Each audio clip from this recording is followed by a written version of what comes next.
I'm Steve Dunham. I'm the author of the Editor's Companion book and blog.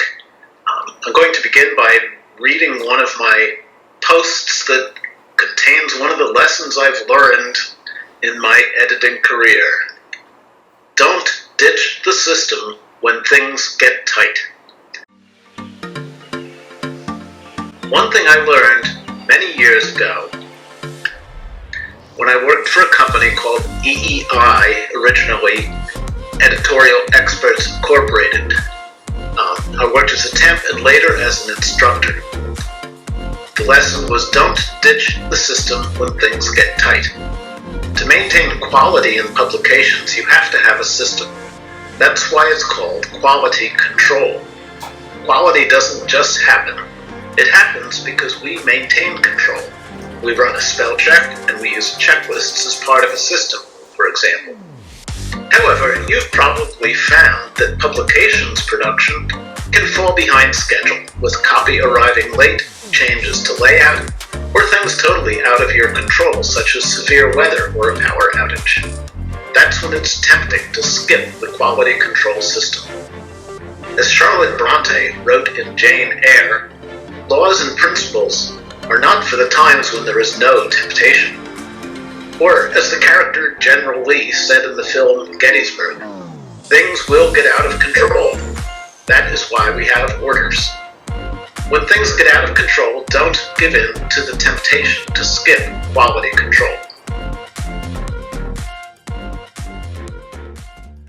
I see the editor's role as a sort of bridge between author and reader.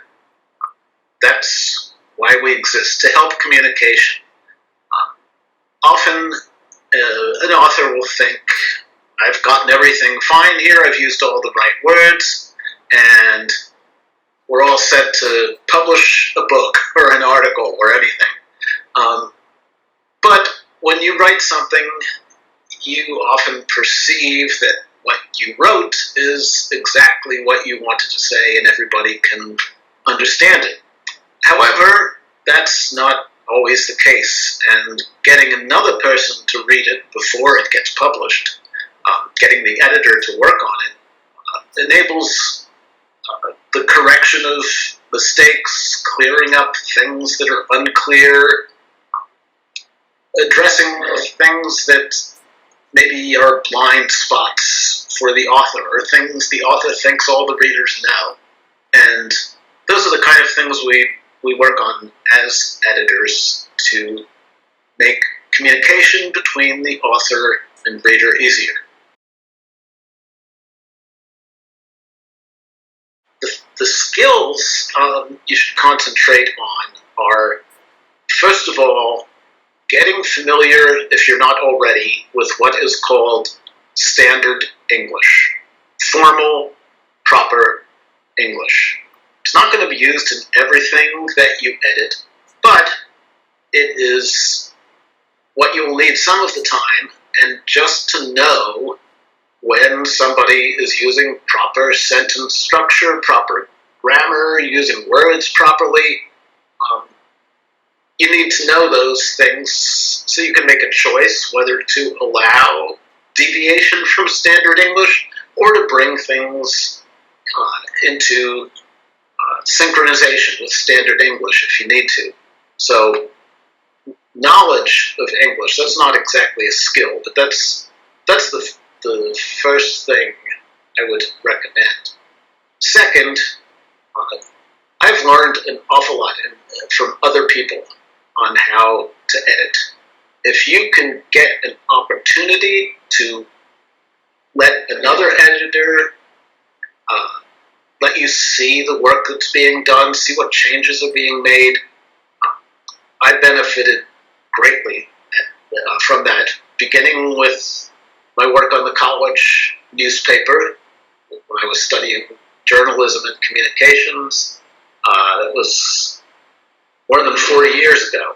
And the experienced editors would be sitting there editing the paper, and I would learn by watching what they were doing. You also can take editing classes to learn copy editing, and you can ask to see the markup, that is the corrections that have been made by an editor. They used to be always done on paper, but nowadays with track changes in Microsoft Word, you can see what another editor has done if you can get someone to share that with. Copy editing is an essential skill if you want to be an editor. Another is proofreading. That's comparing the typeset or finished manuscript against an original that's being quoted. So proofreading isn't just reading something and watching for mistakes. Proofreading technically means comparing a correct version to a new copy of it and making sure that everything is reproduced exactly right. Those are the two roles that I have done the most as an editor. Also, it helps greatly to be a writer. In almost every job I've had as an editor, writing was involved. When I worked for book publishers, I also, besides editing the books, wrote the text that went on the back covers, wrote the information for publishers' catalogs, and had to edit and proofread that. There's a great example of proofreading.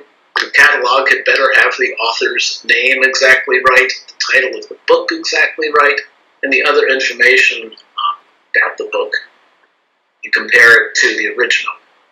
So, copy editing, proofreading, writing, those would be the best skills to work on. Nowadays, nearly all the work is done on computers, so learning Microsoft Word in particular, that's now the dominant word processing program. You can take free online courses in Microsoft Word. You can also get professional certification in Microsoft Word, which I did, and that's really useful because it has a test of your ability to use all parts of Microsoft Word, even if you don't routinely use them in your job. So really knowing Microsoft Word and how to work with it is good. I would call those the essential skills.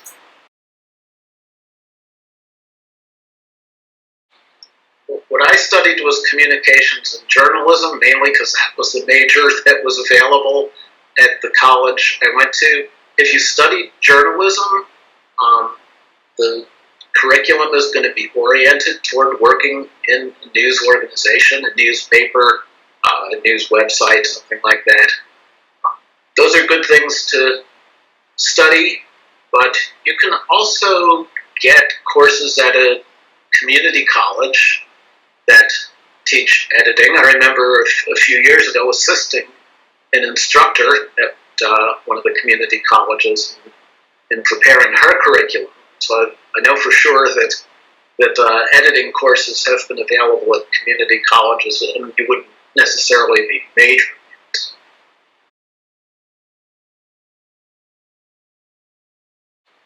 Yes, in fact, two manuscripts, and this is kind of going to lead into the next question about work on a manuscript. The first one I wanted to mention that I edited was a book called Angels Get No Respect. It's an anthology of short stories about angels, all fiction. And it was published in 1987.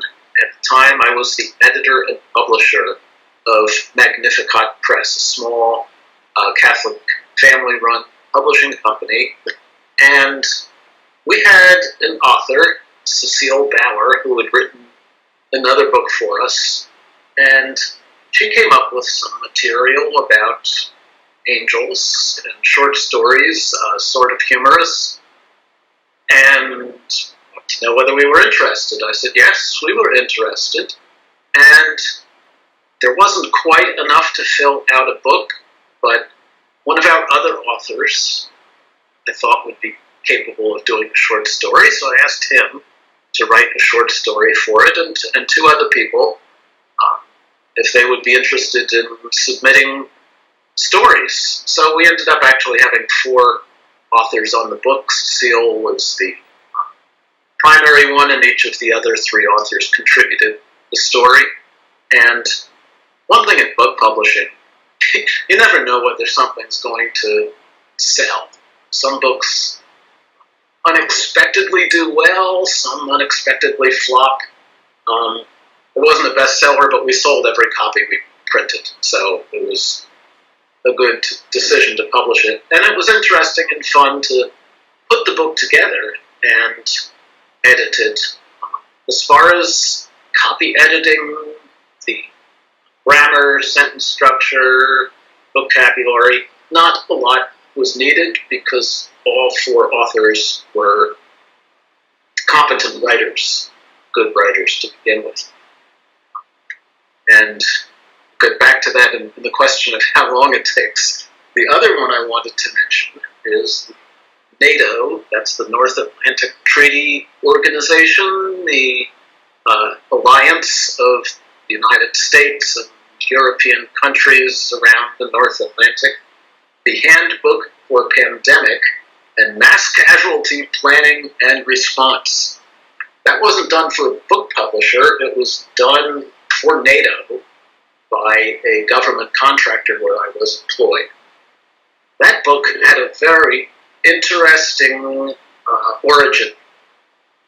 In the early 2000s, I believe it was, there was a conference held in the Balkan states. I believe it was in Croatia.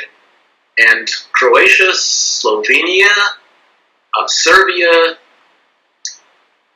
maybe Kosovo, anyway, the Balkan states, there had been a civil war going on only a few years earlier. And sad to say, these countries all had first-hand experience with mass casualty disasters. Civilians being killed during the war, hospitals being overwhelmed with casualties, and so based on their experience, the conference was held in Croatia, I believe, to present what they had learned about handling mass casualties. Well, the authors, a bunch of them from Europe, Russia, I know Russia's partly in Europe, and other places, a lot of them, English was not their first language. Some of the authors were fluent in English or native English speakers. We had a book of the presentations from the conference and additional articles that were written, and it needed a lot of work to make it into standard international English, and a lot of communication with the authors to make sure that their message, whatever they had to say, was getting clearly presented in English and correctly put into this book. So those are 2 very interesting and very different manuscript experiences I had.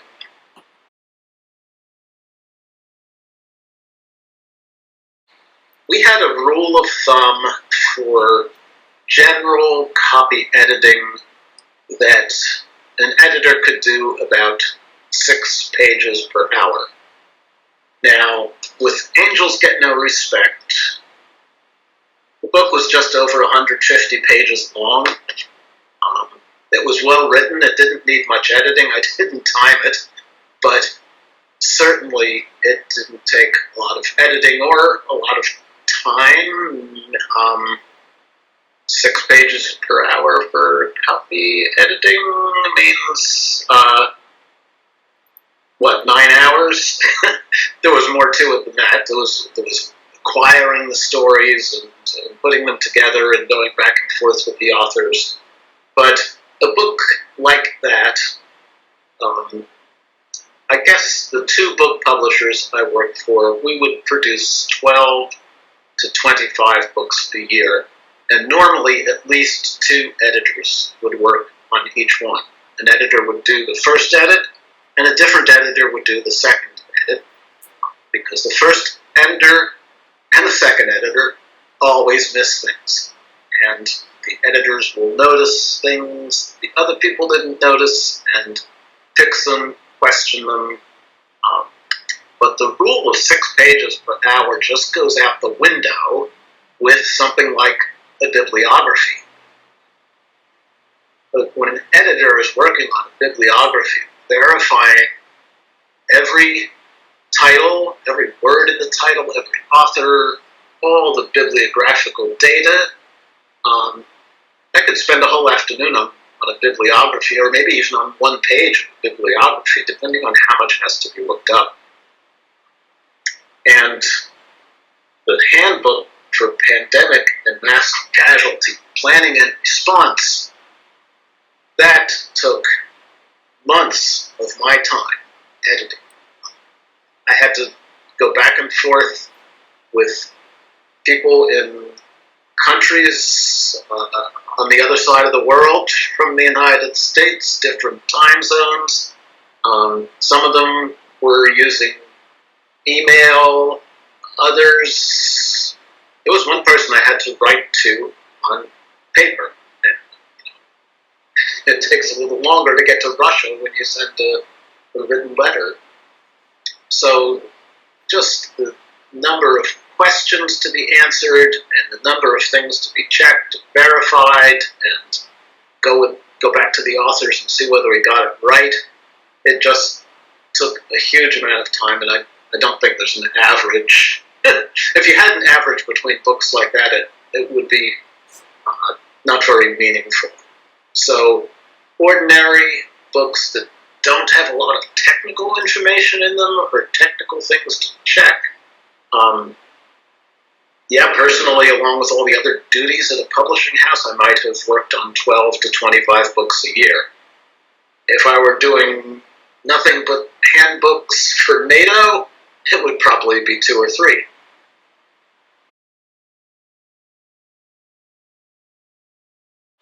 Yes, I looked into this since hearing from you, since the invitation to participate in the interview, and I found that, as it has been my experience for, about 40 years of editing, in my experience, it ranges from the poverty level to adequate compensation. And to be specific, back in the 90s, for about a year and a half, I was working as a temporary worker, got temporary jobs. Typically, I think back then, we got $12 an hour for proofreading and $15 for copy editing. Looking at jobs in the past few days, I found one quality control editor job offering $12 an hour, which in some states of the United States is below minimum wage. So there were times as an editor where I was getting public assistance, what we call food stamps, to help feed my family. And otherwise, the pay was, I think, well, the company I worked the longest for, which was 19 years, I think I started out around $35,000 in 1998. Got laid off in 2017, only 4 years ago. And ironically, the management didn't see a whole lot of value in our editing, but it was written into the contracts that a lot of the clients wanted editing and they were getting it, and so we had to provide it. And I don't know why, but while saying it couldn't afford us, it kept giving us annual raises, sometimes a little, sometimes a substantial amount, so that by the time I got laid off in 2017, I was getting $90,000 a year, which was, more than twice what I'd started at almost 20 years before, but also pretty high for an editor. After a few months of unemployment, I got another job at $70,000. But here's a big factor. Both of those were government contractors, and I had a secret clearance with the U.S. government. That makes a huge difference. Not everybody wants to be working for a government contractor or have any work for the Department of Defense, but if you're interested in that kind of work, having the secret clearance, which the company will apply for you to get it, if the company wants to hire you, that makes a big difference in the pay level. I also did, at times, a lot of freelancing, and usually the places that paid me as a freelancer decided what I would get paid. I couldn't just give them my rate and say I want $25 an hour, but that was about typical, and that was some years ago.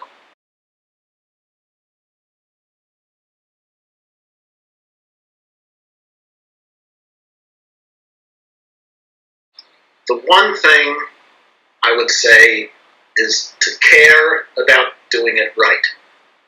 When you're an editor in anything other than a publishing company, that is, communications and publishing are not the main business of where you're working, a lot of the other people in the company may feel, and especially people above you, may feel that whatever they're doing is fine. And the quality that they see or don't see, they're happy with it. They're content. If you want to be an editor, you definitely have to care about making the best possible product that you can. You won't always get to do it. I remember in my last job, there was this one document that kept referring to something as a DUI. It did not refer to driving under the influence. DUI stood for something good.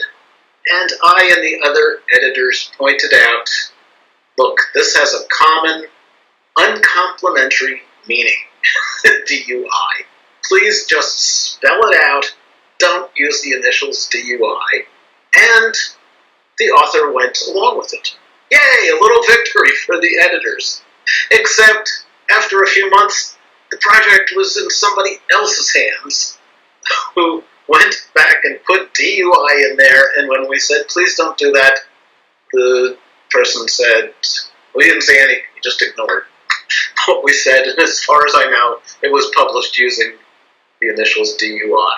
So, you gotta care, but you gotta know that you're not always gonna win.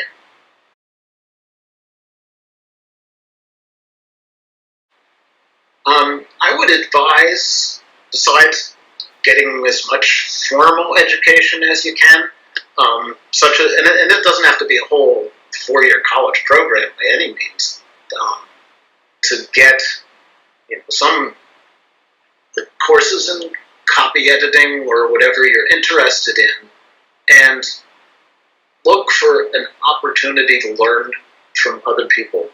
In almost every job I've had, I recognized that there were always people who knew more than I do. And I started taking advantage of it. I would try to learn something from everybody I worked with, from the artists, not just the other editors. There were always people who could teach me something, and they were usually happy to do it. So you may not be able to get into an office right away where you can learn from coworkers, but if you can look for opportunities to do, for example, volunteer work, where a nonprofit is looking for assistance, you might be able to find an opportunity to learn from people who are already doing the job. and just take advantage of every chance you get to learn. Because things are always changing. There's always new software coming out that you can learn. And as I mentioned, learning from artists, I learned a lot of basic design principles. Not that I ever became a designer or an artist, but I would know as an editor when the layout job wasn't right. And I could at least speak up and say, hey, that should be done a little differently, and I could say why. I could say, I know the 4 basic principles of design, white space, alignment, and whatever the other 2 are. Also, oh yes, I was going to mention 3 books that I have been using. The Elements of Style by Strunk and White. This is a standard book. It was the textbook for my high school senior English class. It was 50 years ago. Our 50th reunion is coming up. And in this book, The Elements of Style is about writing, common writing mistakes, and how to write clearly.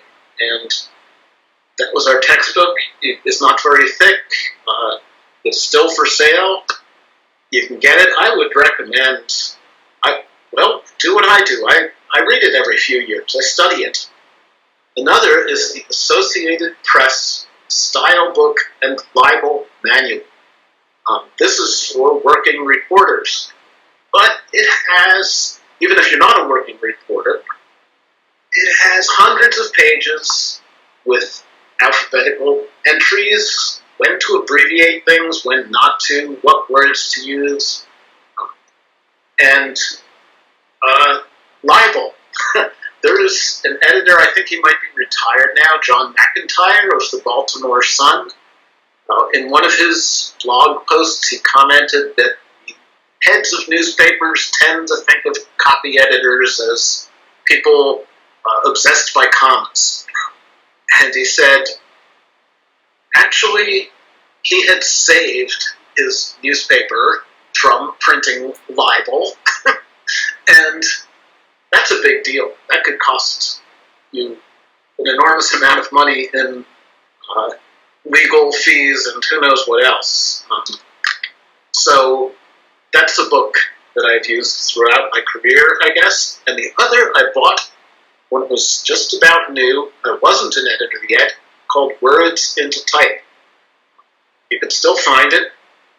I bought it when I was hoping to be an editor and began studying it. And some of it is out of date, because I don't think it's been updated since the 3rd edition, which was around 1974. But I bought that book. I still use it. It's got excellent instruction about word usage and the role of an editor, and the information on typography is somewhat outdated, but still interesting to me. So I would recommend getting those 3 books also. They won't cost you a whole lot to obtain them. And I've just used them and reread them and studied them for 40 years, and I still learn things from them. Or I forget things and learn them again.